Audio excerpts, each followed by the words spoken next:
Hello, welcome. লম্ববৃত্তাকার চোঙ বা right circular cylinder আমরা করছিলাম, যার আজকে কোষে দেখি 8-17 নম্বরেরটা করে নেব। প্রথমে আমরা কি বলা হয়েছে অঙ্কটা দেখবো, বুঝবো, তারপর যেটা খাতায় করবো সেটার এক কপি ফটো পিডিএফ আকারে ডেসক্রিপশান বক্সে দেওয়া থাকবে, যার দরকার থাকবে সে দেখবে, আর বাকি অঙ্কটা একবার বুঝে নিতে হবে। এবারে এর আগে পর্যন্ত যতগুলো ক্লাস করেছি বা ভিডিও দিয়েছি সেগুলো প্লেলিস্টে পরপর দেওয়া আছে। হয়তো এই ক্লাসটা অনেক দিন পরে দেখছো, এটার পরেও অনেক ভিডিও চলে এসেছে, সেইগুলো পরপর প্লেলিস্টে সাজানো থাকবে। তাই জন্য প্লেলিস্ট একবার যদি চেক করো তাহলে বারবার সার্চ করতে হবে না বা কিছু দেখতে হবে না, ডাইরেক্ট লিস্টই পেয়ে যাবে। তাহলে স্টার্ট করছি।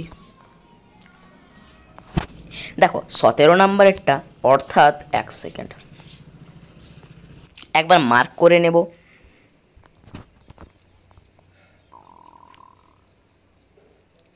দেখতে পাচ্ছ হয়তো। দেখো 17 নম্বরেরটা কি, 17.5 সেন্টিমিটার ব্যাসে 4টি লম্ব বৃত্তাকার ঢালাই পিলারে চারিপাশে, মানে কি চারিদিকে, মানে বক্রতলে, সমতলের কথা বলেনি, বক্রতলে 3.5 সেন্টিমিটার পুরু বালি সিমেন্টের প্লাস্টার করতে হবে, কারণ সিমেন্ট বালি দিয়ে প্লাস্টার হয়। এবারে আমাদের যেহেতু একটা পিলার দিয়ে দিয়েছে লম্ববৃত্তাকার চোঙ আকৃতি, সেটার যখন ব্যাস দেওয়া আছে সেখান থেকে ব্যাসার্ধ বার করে নেব। এরপরে বলেছে যে কি করব না, প্লাস্টার করব। তাহলে প্লাস্টার করার পরেও তো সেটা চোঙই থাকবে, এবার সেই যে চোঙটা থাকবে সেটার আবার ব্যাসার্ধ আছে। তাহলে দুটো ব্যাসার্ধ মানে কি, আমরা বুঝতে পেরে গেছি যে একটা অন্ত ব্যাসার্ধ একটা বহি ব্যাসার্ধ। তাহলে আমাদের যে সিমেন্টটা বার করতে বলেছে, তাহলে মানে কি আমাদের ইনডাইরেক্টলি ফাঁপা চোঙ যে বিষয়টা সেটা দিয়ে দিয়েছে। এবার প্রশ্ন পড়ি, প্রতিটি পিলার যদি 3 মিটার লম্বা হয় তাহলে উচ্চতা আমরা পেয়ে গেছি। এবারে বলেছে তবে কত ঘন ডেসিমিটার মশলা লাগবে, এবং লাস্টেরটাই বলেছে যে এই মশলাটা লাগবে সেটার মধ্যে যদি বালি ইজ টু সিমেন্ট ইজ 4:1 হয় তাহলে কত ঘন ডেসিমিটার সিমেন্ট প্রয়োজন হবে। তাহলে আমরা দেখে নিচ্ছি। দেখো প্রথমেই যদি আমরা দেখি, প্রথমে ধরে নাও এটা একটা লম্ব বৃত্তাকার চোঙ বা ওই পিলারগুলো, এই পিলারগুলো আছে। তাহলে এই পিলারের চারিদিকে মানে বক্রতল বরাবর একটা কি দেবে, প্লাস্টার দিবে, পুরো এরকম করে করে প্লাস্টার দিবে, বক্রতল বরাবর প্লাস্টার দিবে। এর ফলে এই ভেতরেরটা প্রথমেই তো দেওয়া আছে অন্তর ব্যাসার্ধ দেওয়া আছে, এবং প্লাস্টার দিবার পরে, প্লাস্টার যখন দেওয়া হয়ে যাবে, প্লাস্টার যখন এখানে দেওয়া হয়ে যাবে তখন একটা ব্যাসার্ধ বেরাবে, সেটা হয়ে যাচ্ছে বহিঃ ব্যাসার্ধ। তাহলে বহিঃ ব্যাসার্ধ এই পুরোটা বহিঃ ব্যাসার্ধ। তাহলে অন্ত ব্যাসার্ধ পেয়ে গেলাম, বহিঃ ব্যাসার্ধ পেয়ে গেলাম। তাহলে সিমেন্টটা কতটা দিয়েছে, প্লাস্টারটা কত দিয়েছে, মানে মেন আয়তন বের করতে হবে ফাঁপা চোঙের। তাহলে ফাঁপা চোঙের আয়তনের সূত্র বসাবো, উত্তর বেরিয়ে যাবে। এরপরে দেওয়া আছে সিমেন্ট ইজ টু বালি কত, তাহলে 4:1, 4:1 দেওয়া আছে। তাহলে যদি সিমেন্ট কতটা দেওয়া আছে, তাহলে 1/4 + 1 কত হয়ে গেল 5, 1/5 ইন্টু যতটা বেরাবে মশলা সেটা দিয়ে গুণ করে দিলে কতটা সিমেন্ট বেরিয়েছে পেয়ে যাব। আশা করি দেখতে বড় লাগছে কিন্তু ইজি। এবং একটা বড় কথা যে এগুলো এককগুলো সেমিতে দেওয়া আছে, উত্তর চেয়েছে ডেসি, মানে কি ঘন ডেসিমিটারে উত্তর চেয়েছে, তাহলে একক পরিবর্তন করতে হবে। আর একটা বড় কথা যে এখানে একটা পিলারের কথা বলেনি, যাই উত্তর বেরাবে তার সঙ্গে 4 গুণ হবে, কারণ এখানে 4টা পিলার আছে। শুরু করে দিচ্ছি আমরা 17 নম্বরেরটা। প্রথমেই যে ব্যাস দেওয়া আছে সেখান থেকে ব্যাসার্ধ বার করে নেব। তাহলে পিলারের ব্যাসার্ধ হবে আমাদের কত হবে, 17.5 আছে, যেটা 2 দিয়ে ভাগ হবে, এককটা থাকবে সেমিতে। এবং এটাকেই যদি আমরা ডেসিমিটারে নিয়ে যাই, কারণ এককে আমরা ঘন ডেসিমিটার রাখবে আমাদের মশলা বা অন্য জায়গায়ও, তার জন্য এটাকে যখন নিয়ে চলে যাবো তাহলে 10 দিয়ে ভাগ হবে, তাহলে 17.5/2 আছে ইন্টু 10 মানে 20 হয়ে যাবে। তাহলে এই দশমিকটা যদি আমরা উঠিয়ে দিই তাহলে নিচে আরেকটা শূন্য পেয়ে যাব, এককটা হবে ডেসিমিটার। এবার এটা কাটাকাটি করে দিতে পারি, তাহলে এটা হয়ে যাবে 25 7 175, 25 8 200। অঙ্কগুলো অনেক প্রসেসে করা যায়, আমি এই প্রসেসটা করে দিচ্ছি, দেখে নাও। তাহলে কাটাকাটি করলাম, 7/8 ডেসিমিটার এইভাবে রাখলাম। এরপরে যখন আমরা প্লাস্টারটা কত পুরু বার করব, তাহলে লিখব প্লাস্টার পুরু। প্লাস্টার পুরু, প্লাস্টার পুরু লিখে আমরা কি করব, লেখা আছে 3.5 সেন্টিমিটার, সেটাকেও ডেসিমিটারে নেওয়া যাব, একটা 10 দিয়ে ভাগ হবে, মানে একটা ঘর দশমিক পেছবে, তাহলে হয়ে যাবে 0.35, কারণ এইখানে দশমিক ছিল, এইখানে দশমিক এলো, সামনে কিছু নেই, তো 0 বসালাম, হয়ে গেল ডেসিমিটার, হয়ে গেছে। এবারে দেখো একটা পিলার আছে, এখানে একটা পিলার আছে, ঠিক আছে। পিলারটা যখন প্লাস্টার করলাম তখন পিলারটা প্লাস্টারের পরে এই রকম হয়ে গেল, পিলারটা এই রকম টাইপের হয়ে গেল, তাহলে প্রথমে এইটা ছিল, এটার ব্যাসার্ধ বার করে নিয়েছি, কেউ একটু জুম করে দেখে নিতে পারো, কারণ ভিডিও কোনোদিনও ফেটে যাবে না, 4K তে দেওয়া আছে, ঠিক আছে, জুম করে দেখে নিতে পারো। তাহলে এইটা হয়ে যাচ্ছে, এই জায়গাটা অনলি অন এই জায়গাটা হয়ে যাচ্ছে পিলারের ব্যাসার্ধ। এবারে যখন আমরা সিমেন্ট দিয়ে প্লাস্টার করছি, প্লাস্টার কতটুকু করছি, এই দিকটা দেখতে পাচ্ছ, শুধু এই জায়গাটা, এই যে এইটা আছে এইটা প্লাস্টার করেছি, তাহলে প্লাস্টার করার পরে টোটাল এখন কতটা হয়ে গেছে, এইটা গোটা টোটাল হয়ে গেছে, তাহলে এই বাইরের ব্যাসার্ধটা কত, এইটা, এইটা আশা করি বোঝা গেছে এটা। তাহলে প্লাস্টার সমেত ব্যাসার্ধ লিখব, প্লাস্টার সমেত ব্যাসার্ধ, তাহলে ভেতরের ব্যাসার্ধ এইটা, প্লাস্টার পুরু এইটা, প্লাস্টার সমেত ব্যাসার্ধ এটা, যোগ করে দেব, তাহলে এটা কত আছে 7/8 যুক্ত 0.35, তাহলে এটা হয়ে যাবে 7/8, এটা হয়ে যাবে 0.35, মানে এটাকে আমরা যদি ভেঙে নিই তাহলে 35 নিচে চলে আসবে 100, এটাকে আমরা কাটাকাটি করব, 7 সরি প্লাস হবে, 7 5 35, 20 5 100 হয়েছে।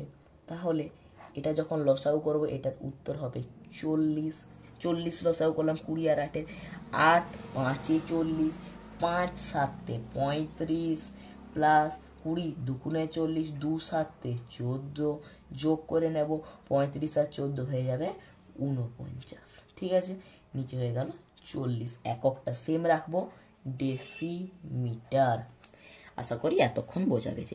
এবারে আর কিছুই নয়, ডাইরেক্ট সূত্র বসাবো, প্রথমের উত্তর পেয়ে যাব। তাহলে 1 নম্বর লিখবো 4টি পিলারের মোট মশলা লাগবে, কত লাগবে, তাহলে ডাইরেক্ট সূত্র বসাচ্ছি, কিসের, ফাঁপা চোঙের আয়তনের, কি হয়, পাই হয়, পাই হয়, আর স্কোয়ার হয়, এর ক্ষেত্রে আর হয় না, এর ক্ষেত্রে অন্তঃব্যাসার্ধ মাইনাস বহিঃব্যাসার্ধ হয়, আর মাথায় একটা করে স্কোয়ার থাকে, মানে কি R1 তার হোল স্কোয়ার, আর মাইনাস R2 তার হোল স্কোয়ার, ঠিক আছে। তাহলে এখানে ব্র্যাকেট দিলাম, সেকেন্ড ব্র্যাকেট দিই, ঠিক আছে। তাহলে বহিঃব্যাসার্ধ, তাহলে বহিঃব্যাসার্ধ কত ছিল, বহিঃব্যাসার্ধ কত বেরিয়েছে 49, মানে প্লাস্টার সমেত কত বেরিয়েছে ব্যাসার্ধ 49/40, তাহলে 49/40 তার হোল স্কোয়ার, মাইনাস অন্তঃব্যাসার্ধ তার হোল স্কোয়ার, অন্তঃব্যাসার্ধ মানে কি শুধু পিলারের ব্যাসার্ধ কত ছিল 7/8, এই যে এখানে করলাম, এই যে এখানে করলাম 7/8, 7/8 ছিল, 7/8 ছিল, তাহলে 7/8 তার হোল স্কোয়ার, ঠিক আছে, এটা হয়েছে পাই আর স্কোয়ার হয়ে গেল, ইনটু কত এইচ, এইচ উচ্চতা লাস্টেই দেওয়া আছে 3 মিটার, এখানে করে নিলে ভালো হতো, এখানে একবার করে দিচ্ছি ছোট করে, তাহলে এবারে লিখেছি এখানে, এখানে লেখাটা উচিত কিন্তু এখানেই করছি, যে পিলারের উচ্চতা, এখানে একটু করে দিলাম, কত হবে 3 মিটার, এবং একক চেঞ্জ করব, ডেসিমিটার যাব, মানে 10 দিয়ে গুণ হবে, তাহলে 3 × 10 মানে হয়ে যাচ্ছে 30 ডেসিমিটার, তাহলে এখানে কত দিয়ে গুণ হবে 30 দিয়ে গুণ হবে, ঠিক আছে। তাহলে এটা করে ফেলি, তাহলে এটার আনসার কত হবে, পাই, এখন রাখছি। এবারে দেখো এটা বুঝতেই পারছো যে একটার থেকে আরেকটা মাইনাস তার স্কোয়ার আছে, মানে কি a square minus B square, তাহলে a plus B into a minus B, তাহলে a প্লাস বিতে করি, তাহলে 49/40 প্লাস 7/8 ইন্টু 49/40 মাইনাস 7/8 ইন্টু 30 আছে। এবারে পাই আছে, তাহলে এটা লসাগু করা যাক। 40 আর 8-এর লসাগু 40ই হবে, তাহলে এটা 49 হলো, প্লাস 8 5-এ 40, 5 7-এ 35 হয়ে গেল, ইন্টু ইন্টু তাহলে এটাও 40 হবে, এখানেও 49 হবে, এখানেও 35 হবে, ইন্টু 30। ওকে, তাহলে পাইয়ের ভ্যালু এখানে ভেঙে ফেলবো। 22-এর 7, এখানে 49 আর 35 যোগ করলে আমরা পেয়ে যাব 4 ইন্টু এটা হচ্ছে 4 আর 1 থাকছে মানে 8, ঠিক আছে। 84/40 ইন্টু এটা বিয়োগ করবো মানে হয়ে যাচ্ছে 4 1 14/40 ইন্টু 30। কাটাকাটি করবো আর কিছু নয়।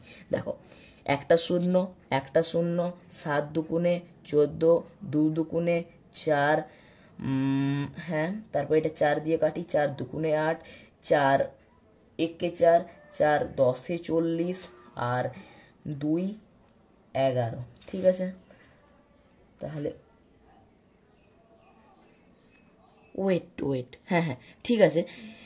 মেন ব্যাপার হলো এটা তো হয়ে গেছে, এবার এটা তো যেহেতু একটার বার করেছি আর এখানে যেটা 4 লিখেছি মানে 4 দিয়ে গুণ হবে, টোটালটাকে 4 দিয়ে গুণ হবে, টোটালটাকে 4 দিয়ে গুণ হবে, টোটালটাকে 4 দিয়ে গুণ হবে, টোটালটাকে 4 দিয়ে গুণ হবে।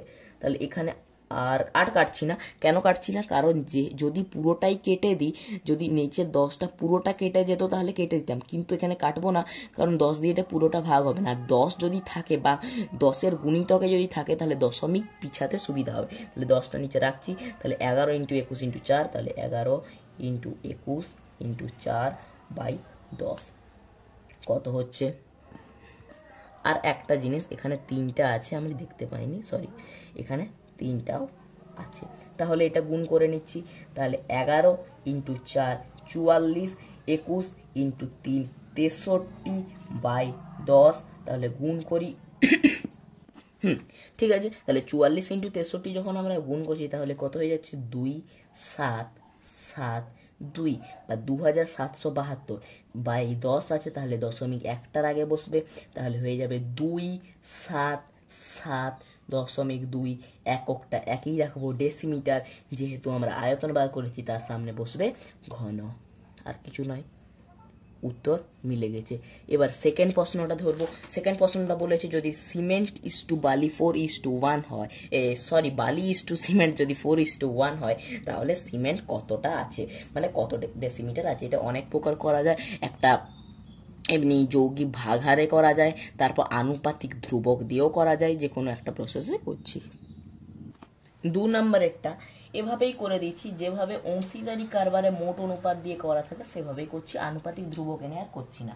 তাহলে প্লাস্টার এবং মশলা তৈরি করতে 4:1 লাগে, তাহলে লিখে নেব বালি is to cement is equal to 4:1।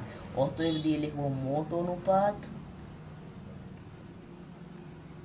তাহলে 4 + 1 যেটা হয়ে যাচ্ছে 5। এবারে আমরা লিখে নেব কিটা, তাহলে সিমেন্ট লাগবে, তাহলে মোট সিমেন্ট কত হয়ে যাচ্ছে। সিমেন্ট কোনটা? সিমেন্ট হচ্ছে 1টা, তাহলে 1/5 ইন্টু টোটাল কত হয়েছে 277.2, তাহলে 277.2 বোঝা গেছে। কাটাকাটি করে নিই, তাহলে 5 5-এ 25, ওকে, 5 5-এ 25, 2 7 5 5-এ 25, 2 2 5 4-এ 20, 5 4-এ 20, ঠিক আছে। তাহলে একটার আগে দশমিক, একটার আগে দশমিক, আশা করি বোঝা গেছে।